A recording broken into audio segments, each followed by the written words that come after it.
In this video, I'm setting out to make one of the easiest and cheapest meals you can buy. Ramen. And you might be thinking, Barry, why the heck would you want to do that? But I don't remember asking your opinion, all right? So I'm just kidding, but there's a lot of homemade ramen videos out there, but I don't want to do the egg. I don't want to do the weird mushroom things. Well, not today anyway, just kidding. I want to make the real deal from the package, you know, the Justin Timberlake hair. Yeah, and this has got like a little bit of oil in a seasoning sachet, so maybe we'll do that too as an added bonus, maybe. I mean, it's a very much we'll see how this goes kind of video, okay? So hopefully you're here for the right type of nudes. There's two different ways we're going to do it. I've got my kind of Barry version. I know the base recipe, which is quite cool and actually quite geeky. So that'll be today, day one, but it turns out there's another way of doing it, which completely blew my mind. It's actually quite simple, which we'll hopefully do if we make it to day two tomorrow. So it actually surprised me. The ingredients for ramen are absolutely minimal. You've got flour, water, salt, and a special powder. And of course, if you look on the ingredients of one of these, it's got a whole manner of other things, including MSG, of course. Yeah, apparently commercially, there's this thing called Kansui powder. Effectively, it's an alkaline agent. It's not the most exciting secret agent, is it? It kind of helps create that mild yellow hue in the ramen noodles. So their role is basically for chemistry in the noodles. It's sodium carbonate and potassium carbonate. But apparently, if I get a baking tray and a big old tub of bicarbonate soda, sodium bicarbonate, which is mildly alkaline. Apparently this is quite popular in homemade ramen making. If we bake it, it will drive off the carbon dioxide and water and turn it into chocolate. No, sodium carbonate, which I've just said is one part of the Kansui powder. So we won't fake it. We're literally making 50% of what that really expensive powder would be. Yeah, so this is what we're going to start with, folks. We are going to get the bicarb of soda and we are going to bake it just like it said to basically convert it, okay? And I really don't know what I'm going to be looking for. I mean, is it going to change color? Actually, let's be honest, if we do end up browning it, there's our yellow hue, isn't it? Right, let's get it in the oven then. The only thing to say is I've taken the silicone baking mat off because it kept shimmying underneath it. Apparently, I don't need to shake it or anything. We just leave it for an hour. I mean, to be honest, I have no idea, but on my bingo card, I did not have baking bicarbonate of soda be part of this recipe, but hey ho, I wasn't that great at science at school, but it does kind of make sense. Well, we're about halfway through baking right now. Boston's a little bit excited by it. There's not really much to report. It doesn't smell any different. It doesn't look any different, but we'll find out in another half an hour. Alrighty then, so that has been a solid hour in there. So yeah, it doesn't look any different, it doesn't smell any different, but actually, it's turned into a little Etch-a-Sketch. Yeah, I would say it's got a little bit more of a chalky vibe, if anything. It's a little bit grittier. All right, I'm fairly happy with that. Okay, so we've got to let it cool down. Oh yeah, it's definitely lighter. It is chalkier. We've definitely taken some of the moisture out. I actually only need about 1/8 of a teaspoon. I'm gonna keep this anyway, because I might have to do a follow-up if this fails. If any of you guys fancy some of my homemade Kansui powder alternative, get in touch.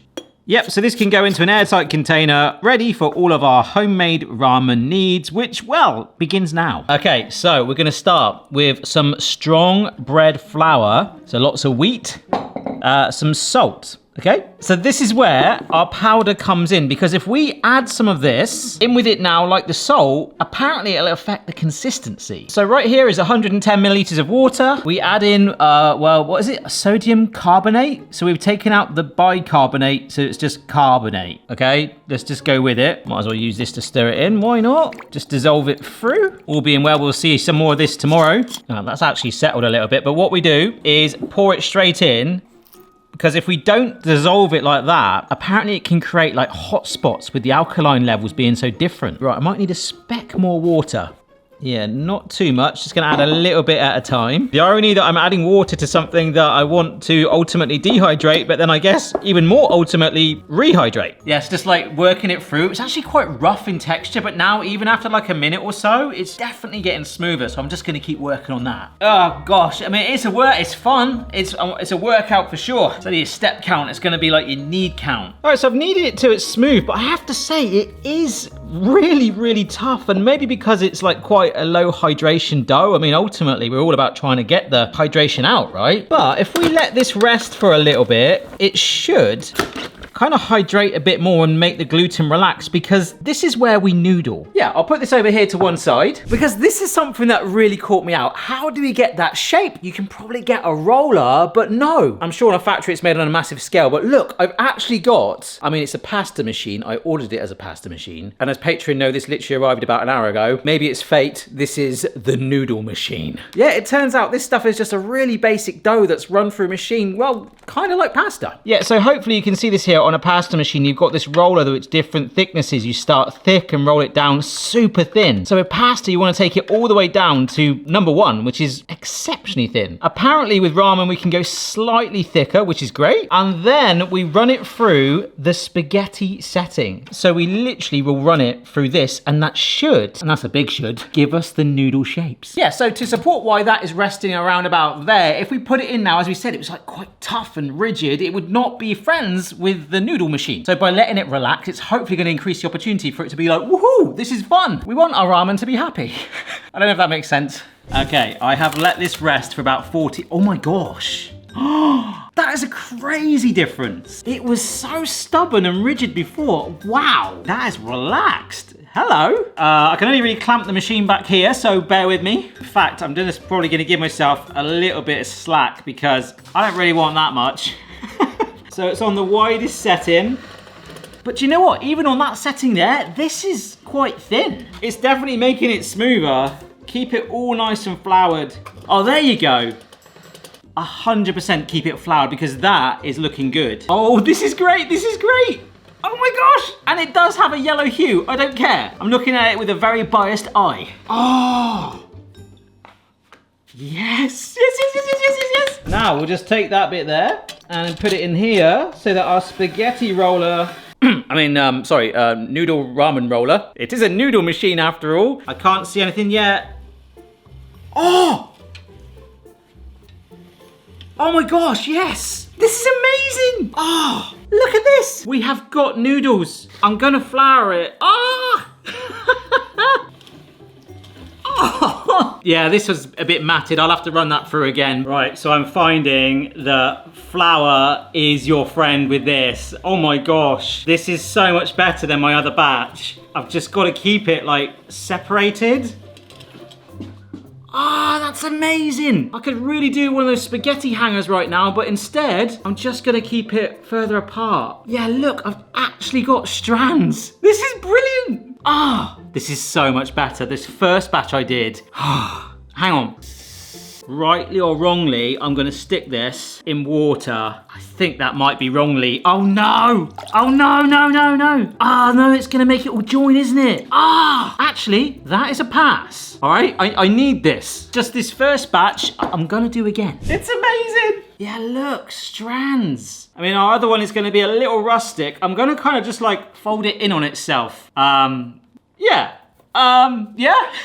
This is Barry's version, a tofu press, okay? This gadget, and it's actually perfect. I was like, this could be brilliant, right? It's designed, you get a block of tofu, you can put marinades in it, you squeeze it all through. Moisture goes through the bottom because of these holes. So my gut instinct is these noodles, when you get them, are pretty much part cooked, so you've just got to flash cook them, yeah? So my plan is to boil these for like literally a minute in water to part cook them, take them out, put them into the mold, and then squeeze out the moisture, collecting it down there to dry it out, and then we get another gadget to properly dry it out. Actually, as you can see, these nests are, well, a lot smaller. Wow. If this works, folks, make your own homemade ramen. That's not much. I mean, it's only £1 a bag, but look how thin that is. So with that in mind, let's try this. I've already soaked these in there, and maybe this will make it actually become, as I latch this on, it might squish the top. Now I'm seeing that. Oh, look, there is moisture coming out of it. It's gonna squish it though, isn't it? Oh no. Yeah, actually, even doing it for this amount of time.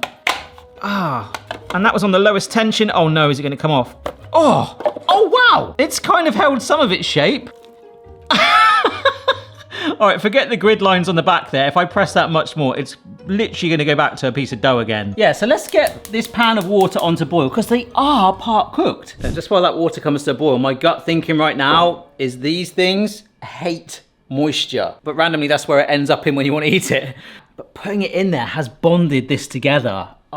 Whereas this right now is kind of happy. See, here's the thing. I don't think we're far off with this method. This one here is literally sticking to my chopping board. Right, so that's literally it, off the heat. I'm just agitating it. I'm gonna lift it up and then back into my press, which will hopefully, we're not gonna press. It's more of a mold now. Like, I'm trying to compress them, but if you look, there are actually like air gaps in it. Yeah, this one's way thinner. I'm certainly making a lot more. But that can bring us on to another kitchen tool. And as you know, I'm a big fan of kitchen appliances and novelty things that aren't necessarily essential. This is a gift. It doesn't count, and it's actually pretty cool. Yes, because this, as we complete day one of Barry's version, is my dehydrator. I firmly believe now we've cooked it, or in the instance of the other batch, soaked it. We need to fully dry it out so it can be rehydrated whenever we want to use it. I don't know if this is gonna work. Oh!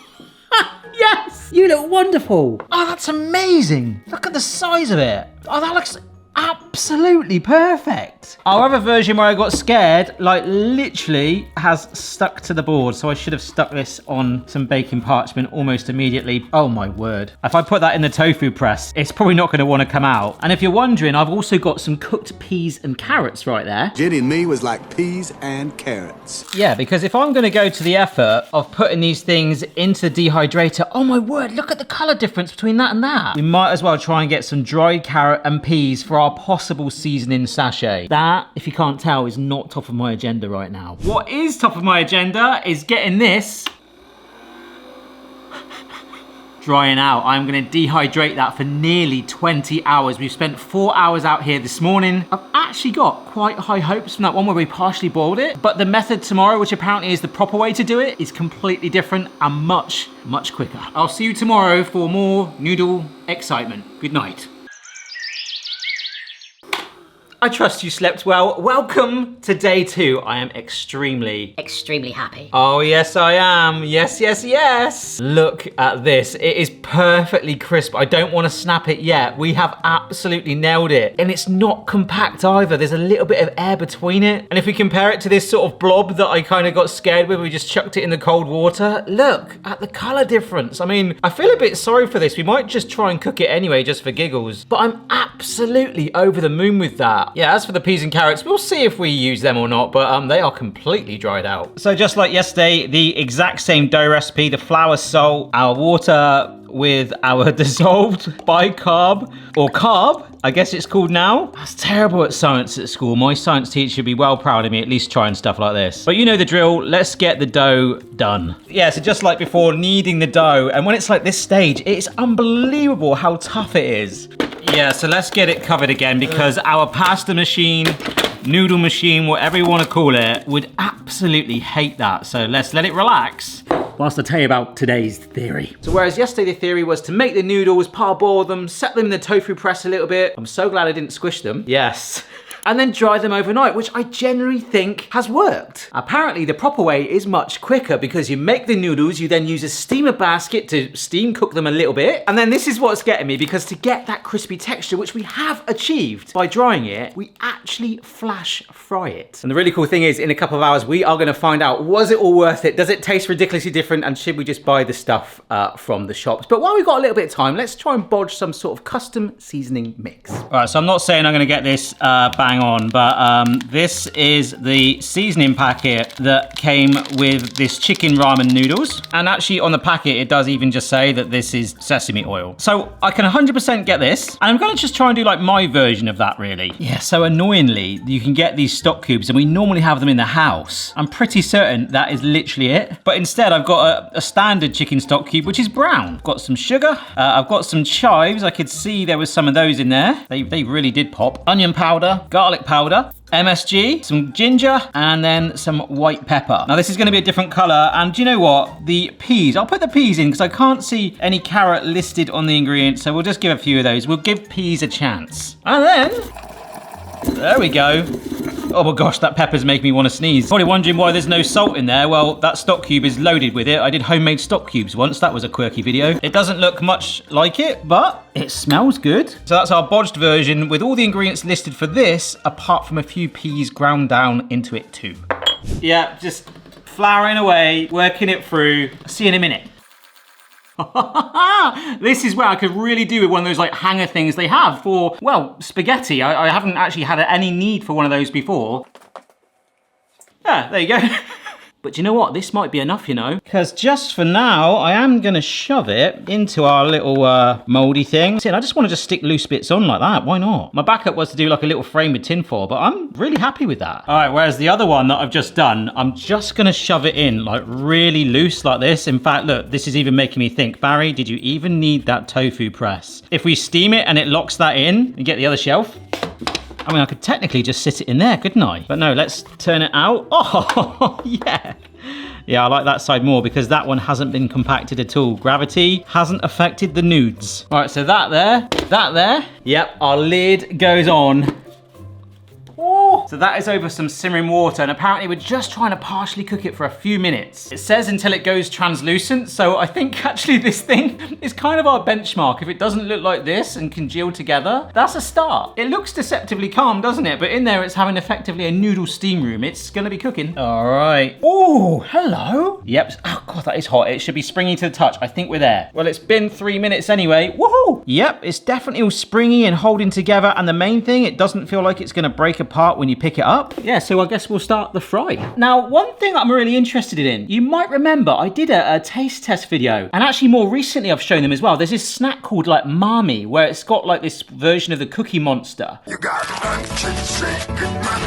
and it's basically like edible instant noodles. In fact, they look just like this, and I always wondered actually, it came like this with a seasoning sachet and you crunch it up in the bag. I think it's actually the same thing. My question was like, if it isn't the same thing, and please do let me know, like how do you make that? Maybe we just fry it slightly longer. Just gonna slide it in. Oh my word. I really did not think this is the method. We're hopefully just gonna cook it through, lock it in and crisp it up.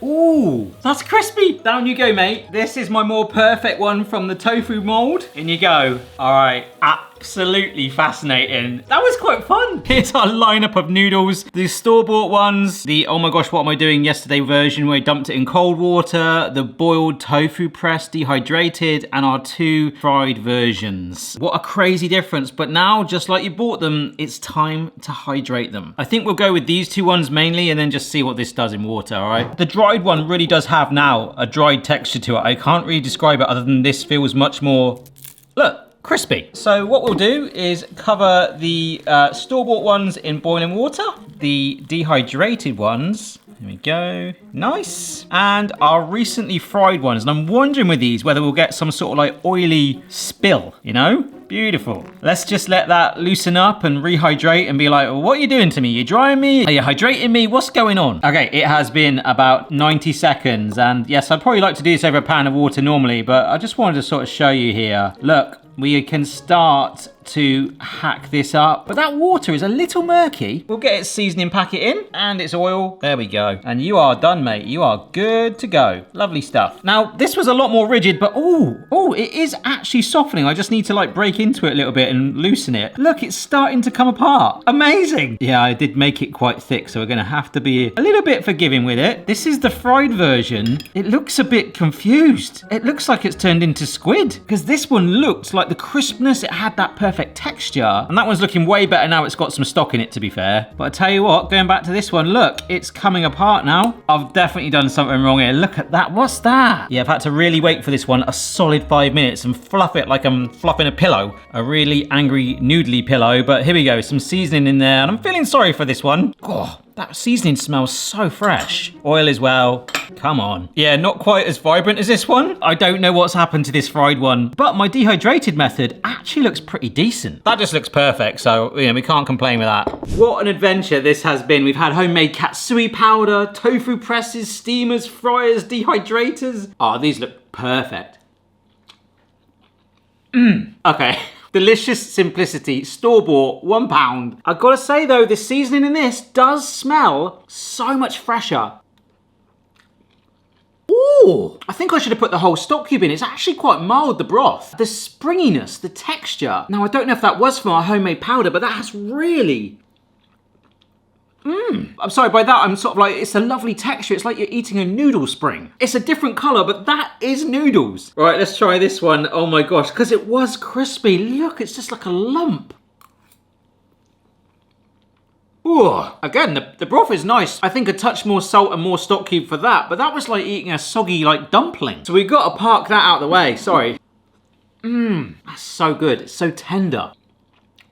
It tastes fresher. The broth tastes fresher. It's springy. It's got a bit of bite to it, like an al dente ramen. And ultimately, it kind of works. Because let's be honest, if I'm gonna have the dehydrator out all night, I might as well make an absolute mountain of it, because actually to do that, it's quite cheap. I've had a lot of fun, but I think my conclusion, and it disappoints me to say it because I like this a lot. It's a bit weird because I think maybe I would be that, but I think as a general overview, maybe stick to the store-bought stuff. Hope you enjoyed the video, guys, and I'll see you next time. This will be amazing now if this one ends up being the best one. Yeah, and 5 minutes later. I don't think that was a good idea. Yes, I got scared, but I had fun today.